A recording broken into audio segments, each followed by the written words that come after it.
Bonjour les amis, c'est votre humble serviteur, l'ingénieur Sam Mikou. Nous sommes là pour le compte de la télévision Asbel Parcelle pour tous et nous sommes ravis de vous voir nombreux en train de nous suivre. Et vos commentaires nous font tellement de bien, tellement de yé, et nous encourageons à cela. Aujourd'hui, nous allons continuer notre sujet de la fois passée. Le renouvellement du contrat foncier. Le renouvellement des contrats fonciers. Quand est-ce qu'il faudra renouveler un contrat? C'est un sujet qu'on avait commencé. Et aujourd'hui, c'est la deuxième partie. Et en dehors des conditions particulières, je m'excuse, il y a quelques conditions spécifiques. Il faut d'abord qu'il y ait l'existence des contrats en cours de validité. Ça veut dire que votre contrat doit être dans le terme. Vous ne pouvez pas renouveler quelque chose qui est déjà dépassé. Non. Papa, si vous donnez la garantie dans une maison d'autrui pour 3 mois, si vous consommez les 3 mois, c'est fini. C'est fini. Et nous allons lever les rideaux. Nous avons assez très mal travaillé. Nous devons d'abord avoir un contrat en cours de validité. Ça veut dire que un contrat dont l'échéance est en cours. Tout simplement ça. Et lorsque le contrat court sa validité, l'État congolais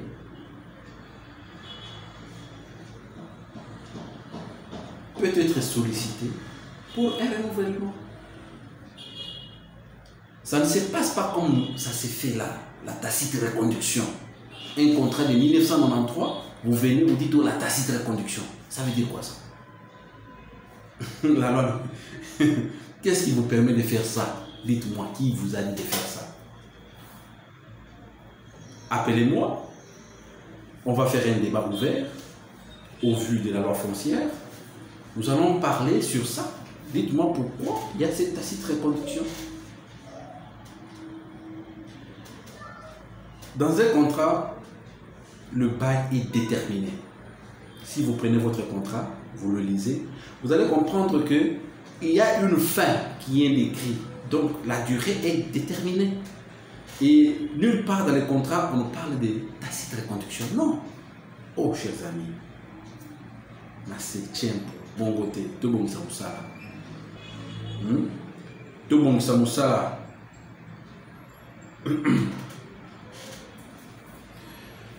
Tout contrat foncier a un terme bien précis. Ça veut dire qu'en dehors de ce terme, il n'y a plus rien.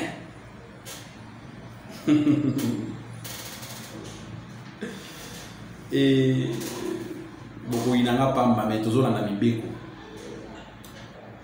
par exemple, l'article 17 que je vous invite de lire à la maison, alinéa 1 et 2 de l'ordonnance numéro 74-148 du 2 juillet 1974 dispose que, notez, tout bail précise les termes pour lesquels il est conclu. La tacite reconduction est expressément exclue. Ainsi donc, celui qui continue à occuper un fonds après l'expiration de son contrat, il occupe illégalement. Papa, contrat n'a eu ici là. Aux autres qui peuvent m'appeler illégalement que nous bombissa dans l'État. Pas mater pour la télévision, pour la boca, t'as la mission du Cambodge. Papa, ça veut dire que si le contrat prend fin le 31 décembre 2021, ça veut dire que le 1er janvier 2022, tu es un occupant illégal.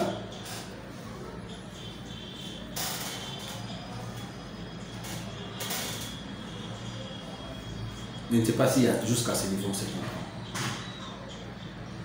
Papa, ce que vous avez occupant illégal, soit au lieu comme on a mis ça, tu sungio, soit au lieu de parce que tu es un occupant illégal. Tu occupes illégalement le fonds. Il faut que ça soit clair. Oh, on a un kadas. Ça veut dire qu'on a un kadas.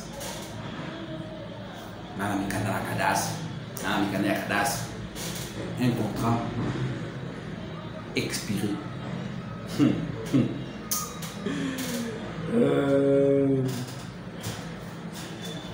Alors, la personne qui a un contrat en cours de validité peut solliciter un renouvellement. Il peut écrire à l'État 2 mois avant l'expiration du contrat. Pas vos mises en demeure là après l'expiration, non. Il écrit 2 mois avant l'expiration du contrat. Il écrit au conservateur. Et c'est le conservateur qui représente la République. Il va apprécier.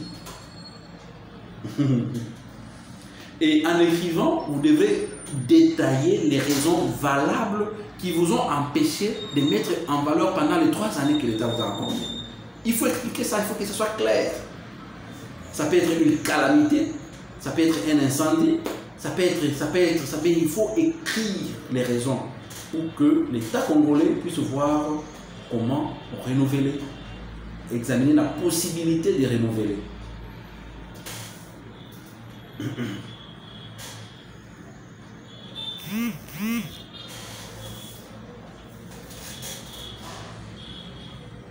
Jusque-là, je pense que ça va. Le renouvellement du contrat, en principe, bon, ici nous pouvons mettre le contrat d'occupation provisoire et le contrat de location. Si quelqu'un a laissé les terrains incultes pendant toute la durée du bail initial, sauf s'il y a des raisons valables. Donc s'il n'y a pas de raisons valables, cette personne, on ne peut plus lui accorder le renouvellement. Pourquoi? Parce que là où tu occupes, il y a une autre personne qui peut avoir les moyens pour venir occuper et cela va contribuer au développement du pays. Ce qui intéresse l'État, ce ne sont pas des jolies clôtures, non, c'est la mise en valeur pour contribuer au développement du pays.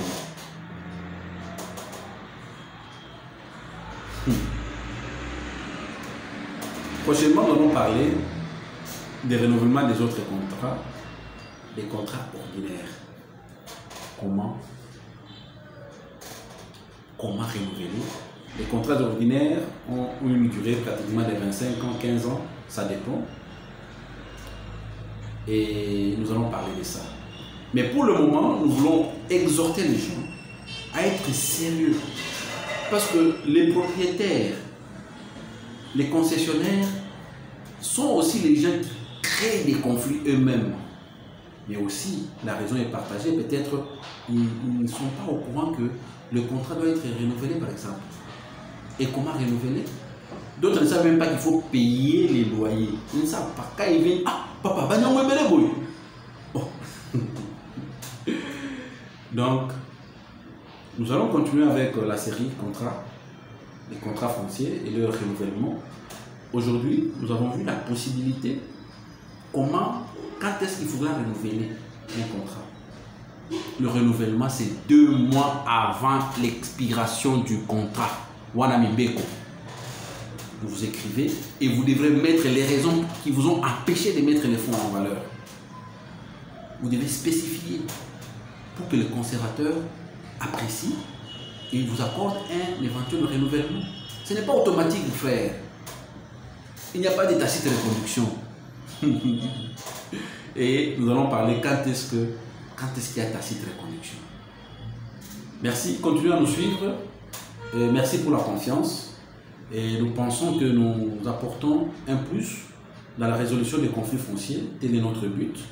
Et nous aimerions que la population puisse comprendre la matière foncière pour qu'elle ne tombe pas dans des pièges. Et je sais qu'il y a des vautours qui sont expérimentés dans la matière, mais avec le peu que nous vous donnons, vous pouvez ôter les écailles sur vos yeux et voir un peu clairement. Merci, bon week-end. Ce qui nous a été, renouvellement, il y a la redevance, il y a le contrat ordinaire. Les contrats de concession ordinaires. Comment les renouveler? Quand est-ce qu'il faudra les renouveler? Et pourquoi les renouveler? Et il y aura un bonus. Restez branchés. Quand est-ce que l'État congolais peut reprendre le fonds tout en ayant un contrat qui est en cours de validité? Là, c'est au prochain numéro. Portez-vous bien. Bon week-end. Merci.